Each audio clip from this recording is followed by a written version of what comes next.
Ya, pemirsa, pandemi COVID-19 telah memberikan dampak yang besar terhadap perekonomian. Jadi tidak terkecuali di rumah tangga ataupun individu. Ya, masyarakat pun kini dituntut untuk harus pandai dalam mengelola keuangan keluarga, terutama dalam mencari alternatif sumber penghasilan. Dampak pandemi COVID-19 telah menciptakan berbagai perubahan di sejumlah sektor dalam skala negara hingga rumah tangga.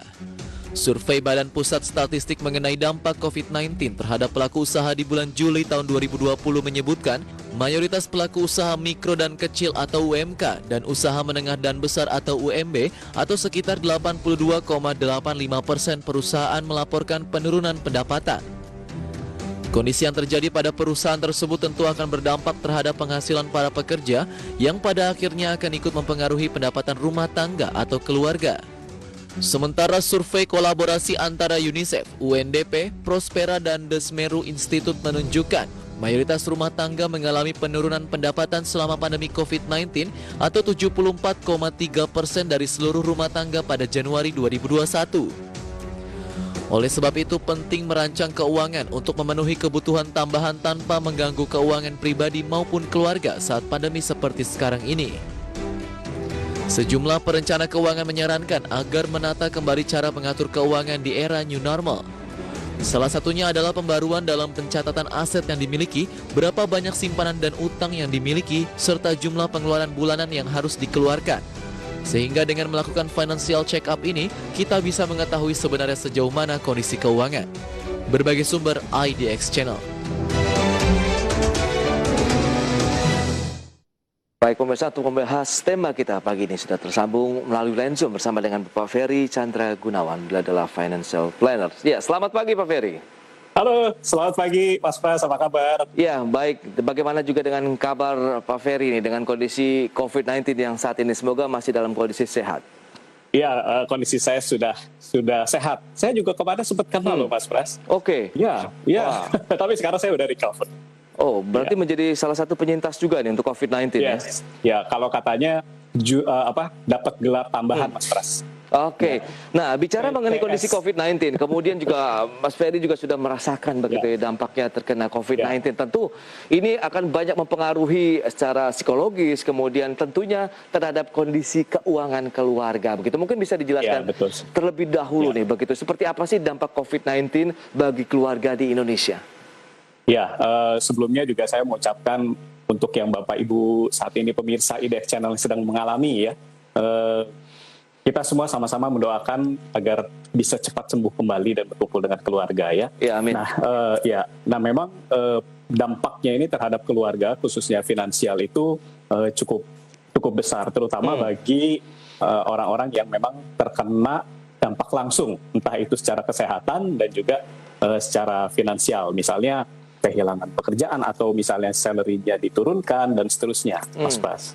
Ya, tentunya itu dampaknya langsung kena ya kepada keluarga. Sedangkan di saat yang bersamaan, misalnya ada orang-orang yang punya anak kecil atau misalkan anak-anaknya masih sekolah, itu kan tetap harus dibayar ya. Kemudian belum lagi misalkan cicilan. Nah, cicilan kan juga tetap harus jalan itu argonya.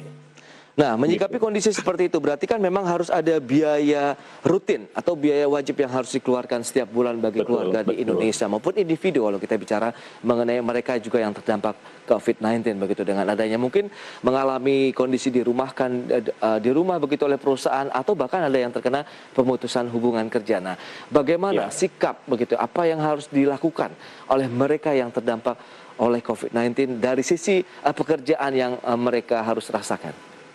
Iya, nah perencanaan keuangan ini kan kita membahas banyak sekali teman-teman kita juga yang memberikan edukasi ya, bahwa pentingnya dari sebuah dana darurat ya, dana darurat, kemudian pentingnya, nah dana darurat ini kan kalau dalam kondisi normal kan dibutuhkan antara 3-6 kali dari pengeluaran nih, Mas. Ya, tapi kan kita tahu ini dari bulan Maret sampai sekarang ini udah 1,5 tahun ya. Betul. Nah, jadi kalau misalkan kita hanya bergantung kepada dana darurat, tentunya sudah habis dari tahun lalu. Yes. Ya. Nah, memang kalau misalkan kita dalam kondisi yang baik, ya, kita dibutuhkan 3-6 kali, ditambah lagi ada backup sebetulnya, ya, dalam bentuk aset liquid. Ya, yang itu akan bisa membackup kita jika kita mengalami kondisi yang kurang baik gitu ya. Iya. Nah, tapi rasanya kalau misalkan kita melihat kondisi saat ini, kita juga nggak bisa prediksi. Banyak ahli juga tidak bisa memprediksi kapan selesainya, betul nggak? Betul. Nah, jadi kalau misalkan kita dihadapkan dengan kondisi seperti ini, ibarat pertandingan tinju yang nggak tahu berapa ronde, kita harus kondisinya seperti apa nih? Kita bertahan atau kita juga menyerang, gitu kan? Iya. Nah, sedangkan tenaga kita nggak tahu nih, masih kuat nggak nih untuk bertahan atau bahkan menyerang tadi. Nah, jadi kalau misalkan dalam sisi finansial, khususnya keluarga, betul, memang cash is king. Ya.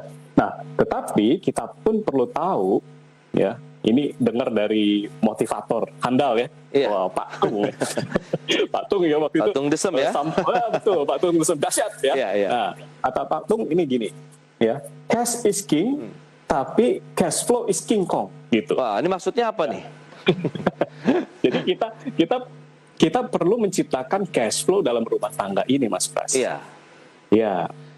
Tapi bagaimana caranya apabila kita menyatakan saat ini adalah memang cash is the king begitu, sementara cash flow is king kong. Ini bicara mengenai bagaimana teori menghadapi pandemi COVID-19 tentu agak berbeda begitu. Bahkan mungkin bisa dikatakan ada suatu perlakuan khusus yang harus dilakukan oleh keluarga begitu ataupun individu dalam menyikapi kondisi COVID-19 apabila mereka yang justru ini terdampak, yang memang pengeluarannya harus terpangkas ataupun pendapatannya terpangkas begitu.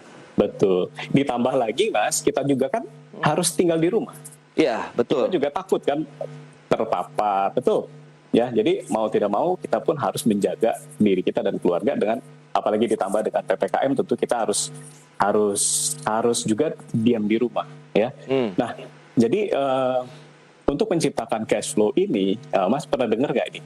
Ada satu kata-kata ya, katanya gini, orang yang rajin kerja, malas mikir, akan kerja untuk orang yang mikir, malas kerja. Oke, iya. Betul. Nah, jadi kita waktu pas di rumah, itu perlu untuk mikir, ya, terutama buat kita yang terkena dampak langsung secara ekonomi. Oke. Ya. Nah, jadi caranya adalah kita harus berpikir ya untuk beradaptasi ya. Nah, dari rumah bagaimana caranya beradaptasi gitu kan? Nah, tentunya ya kita mesti belajar nih sama yang ahli-ahli dari bikin startup gimana sih. Waktu itu saya pernah tanya nih caranya ya, tipsnya bagaimana sih gitu. Nah, saya akan bagikan di sini. Oke. Nah, ya, yang pertama itu seringkali kita bingung mau jualan apa, benar nggak? Karena kalau misalnya dari rumah kita bingung. Ya, untuk menghasilkan cash flow kan harus ada sesuatu yang dijual. Betul. Ya. Nah, mendapatkan pemasukan. Nah, kita bingung apa yang mau kita jual. Nah, daripada kita bingung apa yang mau kita jual, memang untuk prinsip membuat tanda kutip startup tadi, ya, kita mesti tahu dulu prinsipnya bahwa yang pertama market itu selalu ada di sana. Market itu nggak kemana-mana. Ya. Nah, tapi untuk bisa mengetahui apa yang mesti kita jual, kita perlu yang pertama people. P, ya. P yang pertama people. Nah, people ini di rumah siapa? Ya bisa pasangan kita, ya, bisa keluarga yang serumah, atau sekarang juga bahkan difasilitasi dengan Zoom, betul kan? Yeah. Atau dengan meeting online yang lain. Betul. Ya. Nah, jadi kita tidak terbatas di sana. Kita gunakan saja fasilitas tersebut untuk mensupport kita. Ya, yang pertama tadi people. Nah, dari people yang tadi mikir tadi, Mas, ya, people 2 orang, 3 orang berpikir gitu ya, saling mengasah, akhirnya ketemu produk. Oke. Ya. Nah, produk ini kemudian kita bisa coba tawarkan ke market. Ya. Kalau sekarang kita lihat di grup WhatsApp, ya, istri saya suka mau pesen ini nggak, katanya apa? Aduh, macam-macam deh ya, makanan. Betul. Segala macam gitu kan. Nah, itu bisa dari sana juga. Ya, marketnya kita lihat dulu ya, sekeliling kita siapa ya. Betul, bisa nggak di sana, atau bisa nggak kita kirim sampai ke tempat yang jauh ya. Tempat yang jauh tentunya dia difasilitasi dengan sarana kiriman gitu ya, jasa antar. Nah, yes. Berarti Nah, ada people, produk, dan market ini ya. Kalau kita bicara produk. ada beberapa hal yang perlu dilakukan untuk startup. Startup ini dalam artian apakah perusahaan rintisan yang berbasis teknologi atau memang lebih kepada upaya awal ya kita untuk bagaimana mencari alternatif penghasilan, kemudian itu menjadi salah satu yang nanti menjadi cash flow bagi keluarga. Ya, sebetulnya prinsipnya bisa dipakai universal, Mas. Ya, jadi people tadi ya, people, produk ya, people yang mikir ya, saling mengasah, menghasilkan produk. Ya, baik. Nah, fokus pada kekuatan yang kita miliki, ya.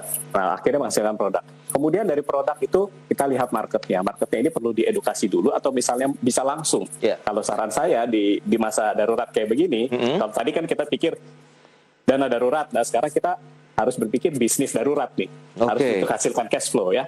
Nah, people, product, market, monetization, harus bisa dimonetize ini, harus bisa langsung masuk, harus bisa langsung ngasilin duit gitu ya. Nah, harus cuan juga, nah gitu. Nah di segmen berikutnya kita akan coba bahas nih jenis-jenis usaha apa saja nih yang cocok di tengah pandemi nih.